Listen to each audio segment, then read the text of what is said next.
보통 운전을 하면 그 사람의 성격이 나타난다고 하죠. 또 어떤 사람과 함께 여행을 해보면 그 사람의 평소 생활 습관을 알 수 있다고 합니다. 운전이나 여행에 더해서 그 사람의 존재를 알 수 있는 또 하나의 척도가 있다면 바로 금전일 것입니다. 그대의 보물이 있는 그곳에 그대의 마음도 있습니다. 마태복음 6장 21절 말씀인데요. 또 계속해서 24절에서는 여러분은 하나님과 마몬 곧 금전을 함께 섬길 수 없습니다 라고 말하는데요. 주 예수님의 말씀처럼 우리의 재물이 어떻게 사용되는가를 볼 때 우리의 마음이 어디에 있고 어떤 상태인지를 알 수 있고요. 또 우리가 참으로 하나님을 섬기는지 아니면 다른 무언가를 섬기는지가 드러날 것입니다. 예수님과 함께하였던 가룟 유다와 마리아는 재물에 관해서 너무나 상반된 태도를 보여줍니다. 마리아는 매우 값진 향유옥합을 깨서 예수님께 쏟아부었지만 가룟 유다는 그것을 보고 분개하며 그것을 허비라고 하였습니다. 이것에 대해 워치마니는 이렇게 말합니다. 유다는 여기서 이익을 얻으려 하였으며 또한 돈을 계산할 줄 아는 사람이었다. 그러나 복음을 얻은 사람은 주님을 위하여 어떤 것도 주님께 드릴 수 있다. 처음 주님을 믿을 때에 모든 것을 다 주님께 드리고 귀한 참 나드 향유 전체를 주님께 붓고 필사적으로 드린다면 길이 있을 것이다. 사도들이 받은 것은 바로 이러한 교육이었다. 우리는 우리 자신에게 고난이 닥쳐도 이렇게 행하기를 배워야 하며 주님 몸에 많은 것을 허비하거나 혹은 다른 사람에게 많은 것을 쏟아 부어야 할지라도 이렇게 행하기를 배워야 한다.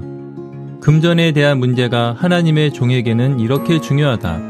그러나 돈이 있든 없든 주의 일을 하러 나가야 한다. 돈에 대하여 일일이 따지고 셈하는 사람은 문제가 있는 것이다. 워치마니는 이 책에서 금전에 대한 관문을 통과하지 못하면 결코 주님의 일을 할 수 없다고 말했는데요. 하나님의 일꾼이 되기 위해서 반드시 배워야 할 항목들을 제시하고 있습니다. 마치 낙타가 바늘구멍에 들어가는 것이 불가능한 것처럼요. 21세기에 사는 우리들에게는 이러한 항목들이 불가능한 것처럼 보일 수도 있습니다. 그러나 사람에게는 불가능한 것이 하나님께는 가능하다는 주님의 말씀처럼 우리가 하나님을 의지한다면 이러한 성격이 부활 안에서 우리 안에 조금씩 조성될 수 있을 것입니다. 만일 자신이 부자 삭개와 같다고 생각하시는 분들이 있다면요. 이 책을 꼭 읽어보시기를 바라고요. 그리고 이 시간 여러분 모두를 워치마니 도서 산책에 초대합니다.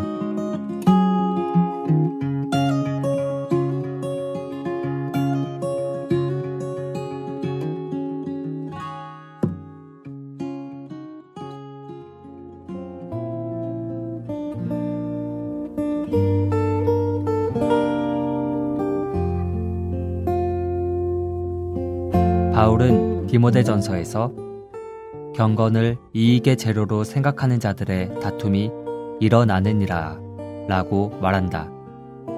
참으로 기묘한 것은 교회의 역사를 돌이켜볼 때 이단을 전하는 사람들 중에는 바울처럼 복음을 위해 자기 자신과 자기 소유를 아낌없이 버린 사람이 하나도 없었다는 것이다. 이단을 전하는 사람은 그 이단으로부터 이득을 취한다. 그들은 그들이 기대하는 만큼 이득을 얻어낼 수 있다. 우리는 복음 전하는 사람 중에 단 한 사람도 다른 사람에게서 이득을 취하려 하지 않기를 바란다. 세상에서 경건을 이익의 재료로 삼는 것보다 더 하나님께 득죄하는 일은 없다. 그리스도의 일을 하여 이익을 얻는 것은 가장 천한 일이며 세상에 이보다 더 천한 일은 없다. 경건을 이익의 재료로 삼는 것은 세상에서 가장 천한 일이다. 주의 일을 하는 사람은 이것에 있어서 깨끗이 씻겨져야만이 일을 할 수 있다. 형제 자매여, 당신이 주님을 위해 일을 하고자 한다면 금전 문제에 있어서 분별되어야 하며 굶어 죽을지언정 이득을 얻기를 바라서는 안 된다.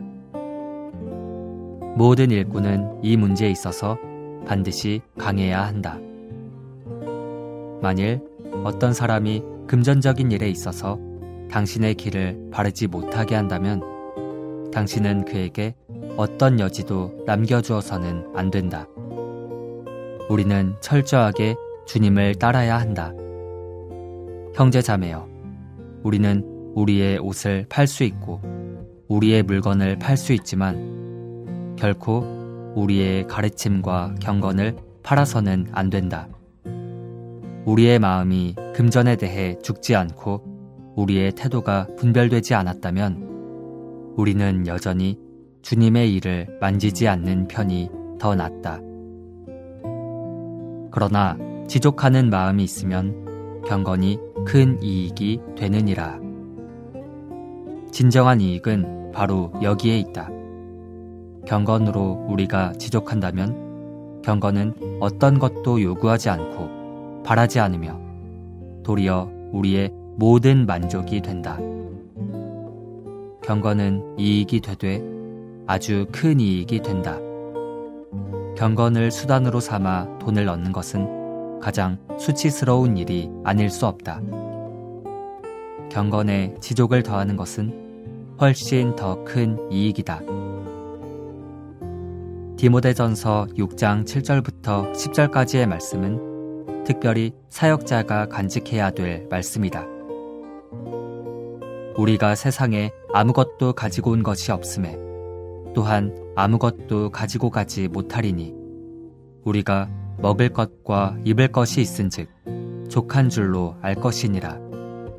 부하려 하는 자들은 시험과 올무와 여러 가지 어리석고 해로운 정욕에 떨어지나니 곧 사람으로 침륜과 멸망에 빠지게 하는 것이라.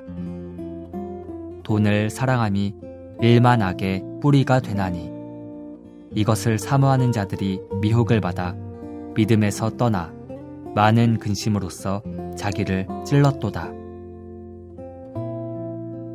형제자매여, 우리는 결코 경건을 이익의 재료로 삼지 말자. 우리는 금전에 대하여 완전히 독립적인 태도를 취해야 한다. 만일 이 점에 어려움이 있다면 다른 직업을 갖는 것이 훨씬 낫다. 우리는 결코 금전의 인도를 받아서 말하고 금전의 인도를 받아서 일하는 지경에 떨어질 수 없다. 그렇지 못하다면 차라리 다른 직업을 가지고서 하나님을 잘 섬기는 편이 더 낫다. 어느 누구도 금전 문제를 소홀할 수 없으며 이로 인해 주님의 이름을 욕되게 할 수 없다. 주의 일을 하는 사람은 금전 문제에 있어서 반드시 깨끗해야 한다.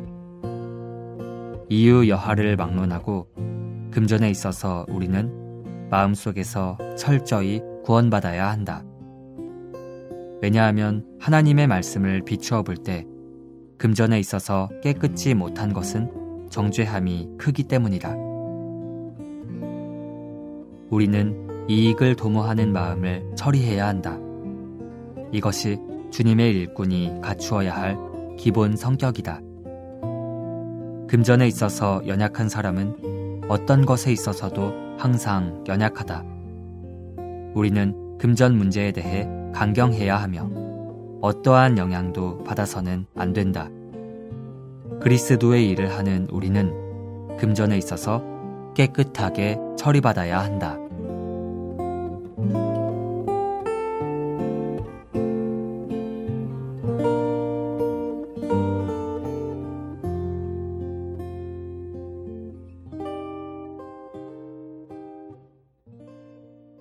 안녕하십니까. 워치만니 두서산책 이번이 15번째 시간인데요. 네, 오늘도 역시 세 분의 형제님들 모셔서 워치만니 형제님의 이러한 메시지를 함께 추구하고 누리는 시간을 가지려고 합니다. 안녕하세요. 안녕하세요. 네, 저희가 이번에 다룰 주제가 이 하나님이 쓰시는 사람들의 성격, 이 중에서 9장에 있는 금전에 대한 태도를 저희가 이번에 누려보았는데 형제님들 많이 누리셨나요? 네, 많이 보기는 했는데요. 네. 약간 눌리더라고요. 이게 금전, 그러니까 머니. 그러니까 쉽게 말하면 좀 돈하고 많이 관련이 있는 주제라서 네. 저는 읽기 전에 많이 궁금했거든요. 왜냐하면 돈은 우리 생활하는데 또 살아가는데 너무나 필요한 거잖아요. 그래서 이렇게 가까운 거를 어떻게 대해야 하나 이거에 대해서 궁금한 마음이 있었는데 우리가 평소에 금전에 대해서 형제님들 어떻게 생각하셨나요? 아마 지금 세상에서 가장 관심하는 부분이잖아요. 네. 특히 요즘 같은 시대에 뭐 경제 문제가 가장 이슈가 되고 또 뭐 어떻게 재테크를 해야 하는가 사실 이런 것이 뭐 대화의 주된 소재이기도 한 것 같아요. 네. 아무래도 자본주의 사회다 보니까 또 많은 시각이 있잖아요. 일각에서는 황금 만능주의라든가 그러니까 돈이면은 다 해결되는 뭐 그런 시각도 있고 돈으로 살 수 없는 행복 뭐 이런 얘기도 있고 네.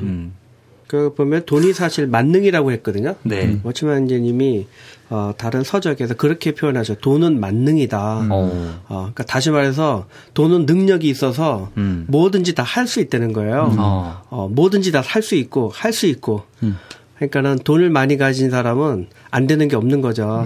네. 그러다 보니까 지금은 돈 많은 사람이 가장 부럽고 돈을 또 많이 갖고 싶어하는 그러한 지금 세상 분위기인 것 같아요.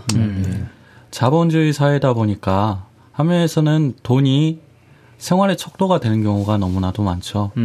그래서 어느 정도의 돈 이상이면은 상류층, 어느 정도면은 중산층, 어느 정도면은 좀 나쁘게 말해서 못 사는 거. 이렇게 기준을 두는 게 전부 다 돈을 가지고 기준을 두는 것 같아요. 아무래도 돈이 어떤 물질의 가치를 나타내는 척도다 보니까 이 돈이 많다는 거는 또 어떤 가치가 많다는 걸로도 보일 수가 있겠네요. 네. 그렇죠.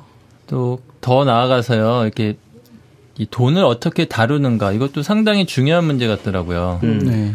뭐 일반적으로 뭐 세상에서 아주 유명한 이렇게 연예인이 갑자기 탈세를 했다. 그러면은 하루아침에 그 사람의 어떠한 인격이나 이런 것들이 이제 굉장히 안 좋게 묘사되고 네. 또 이제 뭐랄까 그런 활동을 중단하기도 하고 뭐 기업가들도 마찬가지죠. 뭐 또 예를 들면 뭐 도박을 했다. 그래서 이 재물이라는 것이 어떻게 보면 우리의 어떠함 그 사람의 어떠함을 가장 이렇게 적나라하게 드러내주는 하나의 수단이 되는 것 같더라고요. 그래서 속담에도 그런 얘기 있잖아요. 황금 보기를 돌같이 알라.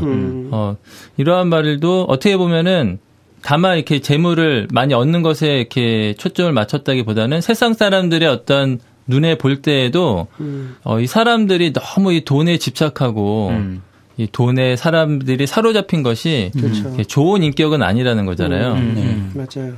최근에 보면 뉴스를 보시면 알겠지만 판사, 검사 이런 법을 집행하는 사람들이 그 뇌물을 받고 막 이런 사건이 지금 계속 터지고 있거든요. 네. 그러다 보니까 이 돈에 대한 부분은 아무리 그 법을 그거를 직업을 삼고 그렇게 해도 이 돈에 대한 유혹이나 이 돈에 대한 힘 앞에서는 어쩔 수 없는 것 같아요. 그러니까 사실 이 문제가 비단 그들뿐만 아니라 특히 우리가 다루고 있는 사역자의 입장에서 이 돈 부분에 대해서 사실 우리는 더 이 부분에 대해서 주의를 해야 될 필요가 있고 사실 우리는 또 약하잖아요. 네. 그렇죠. 그러다 보니까 우리는 이 면에 있어서 좀 많이 이번 시간을 통해서 좀 많은 걸 알고 또 이렇게 처리되는 그런 좀 시간이 됐으면 좋겠어요. 아멘. 아멘.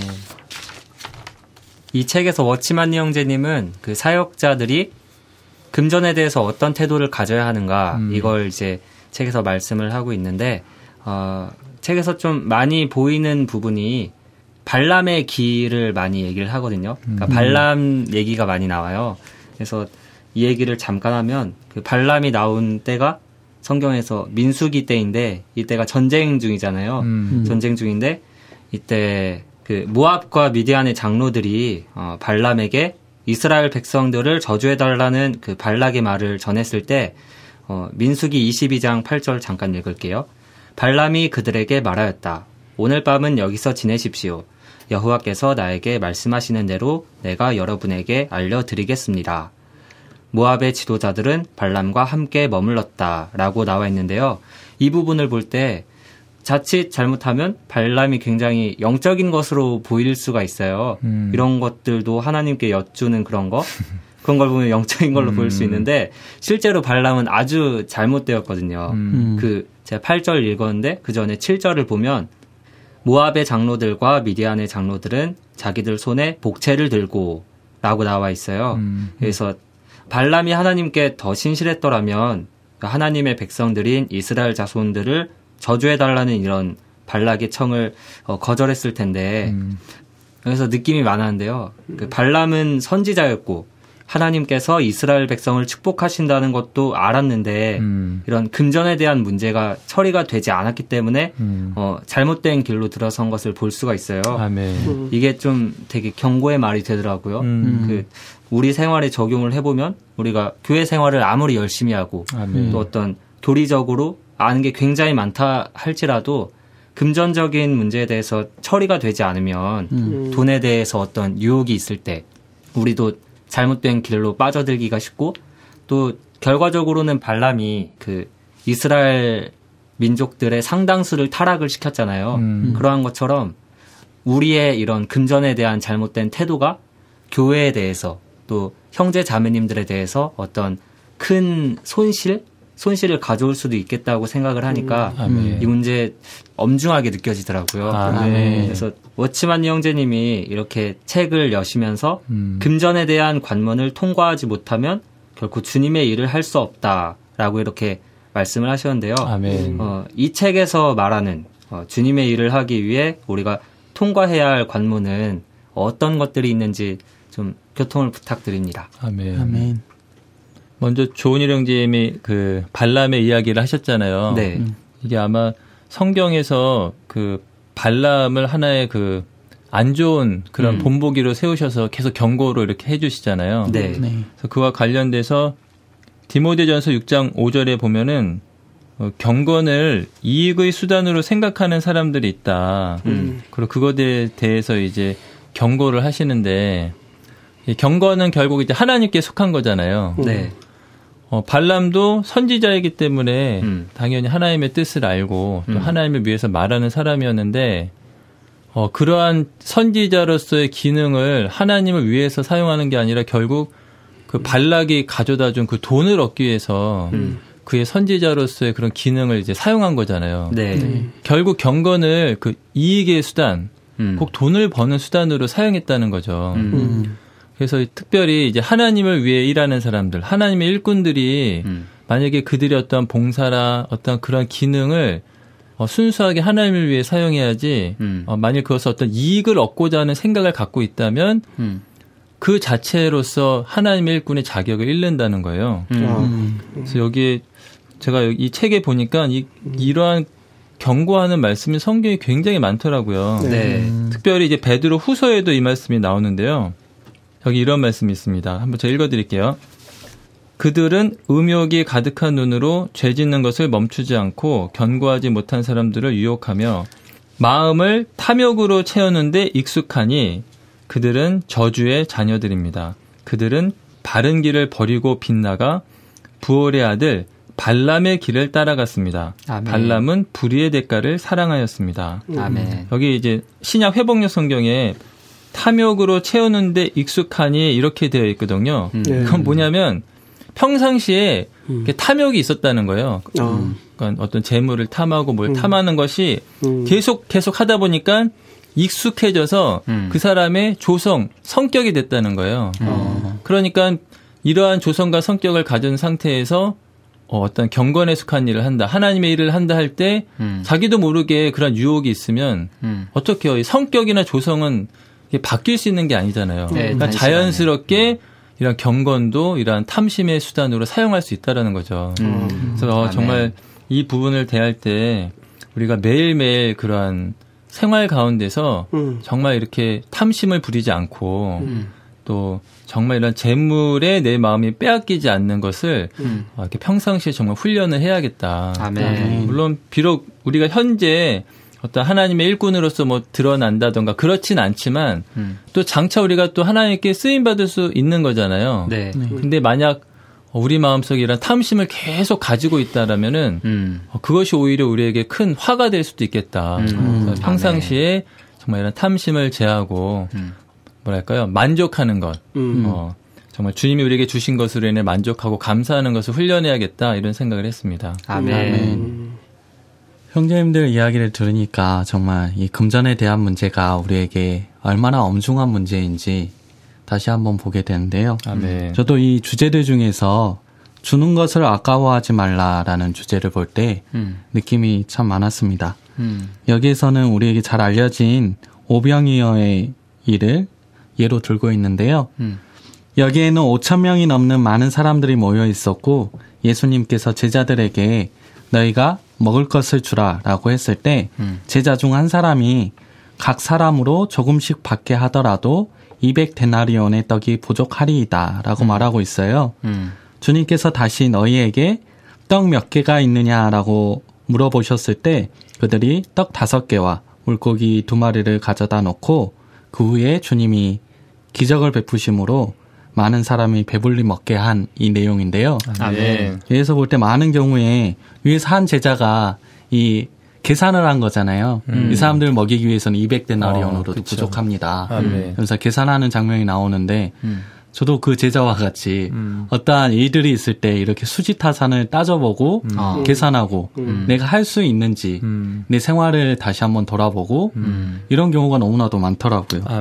근데 형제님께서 여기에 책에 써놓으신 거는 이러한 계산하는 사람은 재물의 종이지 결코 하나님의 종이 아니다 라고 경고의 말씀을 하고 있는데요. 그 말씀을 들을 때 너무 게임이 있고 또 화면에서는 부끄럽고 돌이킴이 있었습니다. 정말 어떤 때는 헌금하는 문제에서 또는 어떤 지체들에게 선물하는 문제에서 주님이 주시는 느낌이 있잖아요. 처음에. 근데 내 생활을 다시 돌아보고 내 생활이 이러하니까 그건 좀 불가능할 것 같고 이 정도는 될 것 같다. 이러면서 그 느낌을 감소시키고 내 생활에 맞추는 경우가 너무나도 많더라고요. 근데 이 책의 메시지를 볼 때 정말 너무나도 부끄럽고 돌이킴이 있었습니다. 그래서 이러한 것들을 주는 것을 아까워하지 않고 주님이 어떠한 느낌을 주시고 말씀하심이 있을 때 그대로 행하는 것을 훈련하길 원합니다. 아멘. 언젠가 제가 아는 지인이 저한테 물었어요. 1억이 있으면 뭐 할 거냐.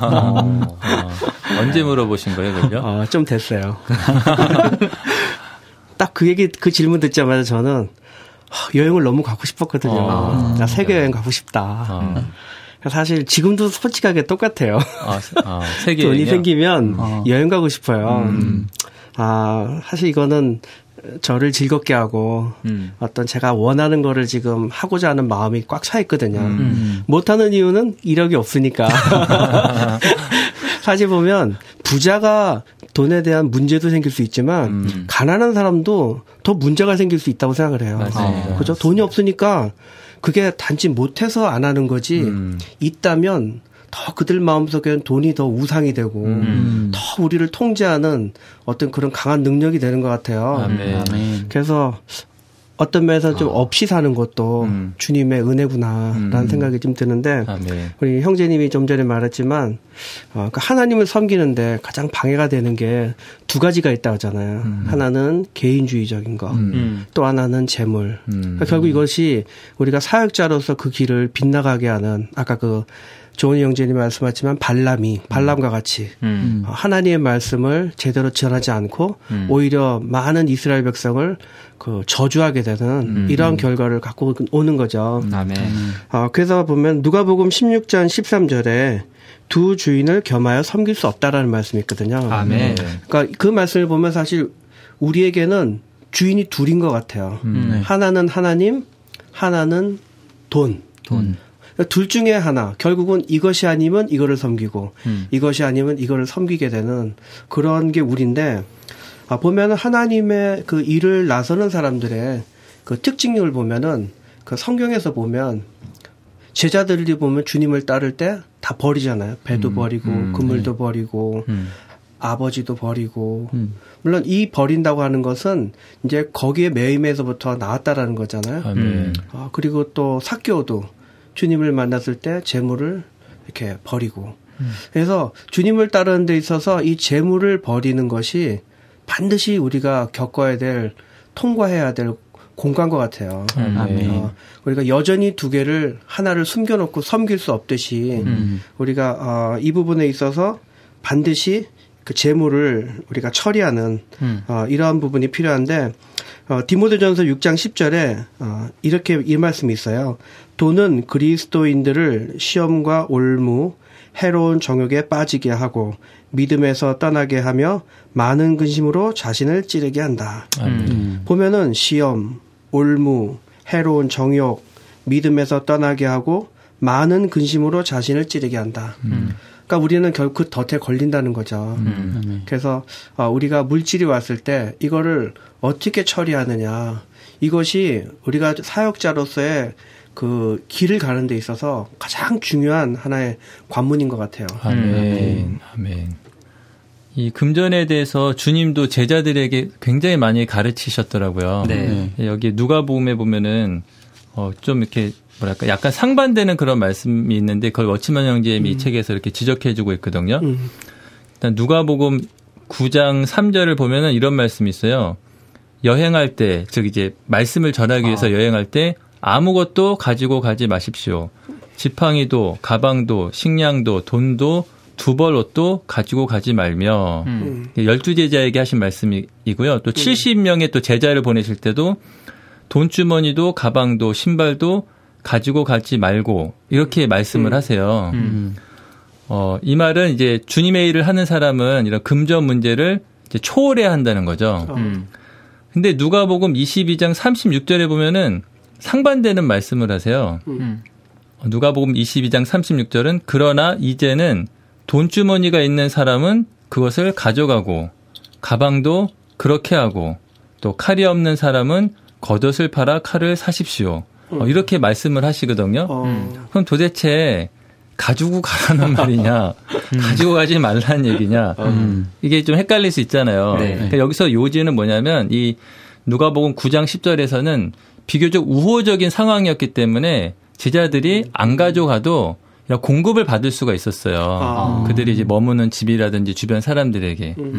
그런데 이제 누가복음 22장에서는 주님이 거의 이제 돌아가실 쯤이고 이제 그 이후의 상황을 염두에 둘 때 제자들이 예수님을 유대인들이 주인 것처럼 제자들도 위험한 상황이 있기 때문에 그 당시의 상황은 그런 우호적인 돌봄이 없었을 상황이기 때문에 돈주머니가 있으면 가져가고 가방도 가지고 가고 이러한 말씀을 하신 거거든요. 그래서 결국에는 이 말씀은 결국 우리가 항상 뭐 없이 살아라 이런 말이 아니더라고요. 뭐랄까요, 이제 우리가 주님의 일을 할 때 이 문제를 이제 초월해야 한다는 거죠. 결국 이 주 예수님 말씀은 우리가 주님을 섬기는 사람들이 재물이 있는가 없는가에 영향을 받지 말라는 거예요. 우리가 주님을 섬길 때 뭔가 어떤 환경이 있을 수 있잖아요. 주님이 어떤 위임을 주시고 그 위임을 수행하는데 부족함이 올 때 그러한 부족함으로 인해서 좌절하고 낙심하고 멈추는 것이 아니라 그러한 것을 이길 수 있어야 한다. 나에게 많고 적음을 초월해서 주님의 위임을 수행할 수 있어야지만 사실 그 하나님의 일꾼으로서의 자격을 갖춘다고 이렇게 얘기하더라고요. 저도 이 말씀이 하나의 큰 격려가 되기도 하고 저에게 좀 고난받을 마음가짐 그런 걸 준 것 같아요. 니 형제님도 책에서 이제 그런 부분을 얘기하면서 그러니까 어떤 사역자는 가난한 지방에는 안 가려고 하고 조금 부유한 지방에는 가려고 하고 또 거기 지내다가 눌러 앉으려고 하고 그게 다 이러한 재물에 대한 문제가 처리되지 않았기 때문에 이런 선호 이런 것들이 또 생기는 거잖아요. 그래서 하나님이 더 잘 쓰실 수 있도록 그러한 금전에 대한 태도가 더 온전케 되기를 바랍니다. 아멘. 네, 이 책을 추구하면서 떠오른 찬송이 있었는데요. 내 사랑 나의 하나님이란 찬송인데요. 이 찬송을 함께 지금 누려보길 원합니다. 아멘. 아멘.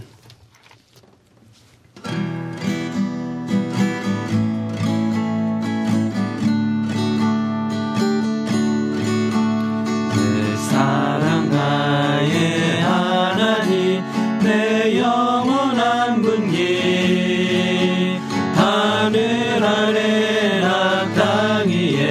주밖에 없다네.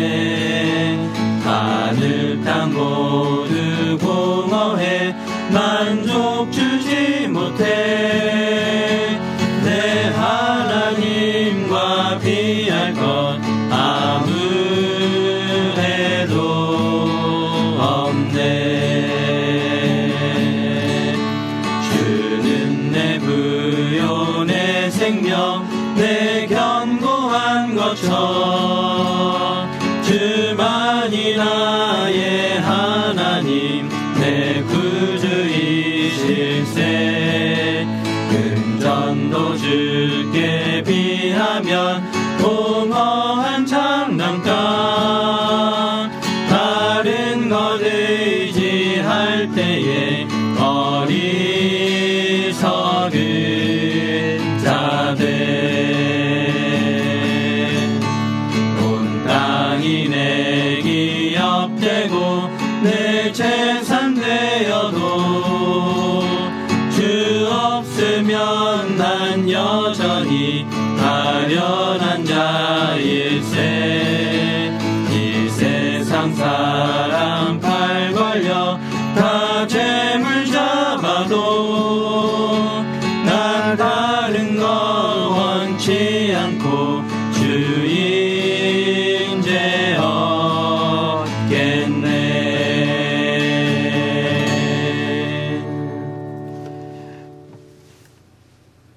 주는 내 부요, 내 생명, 내 견고한 거처.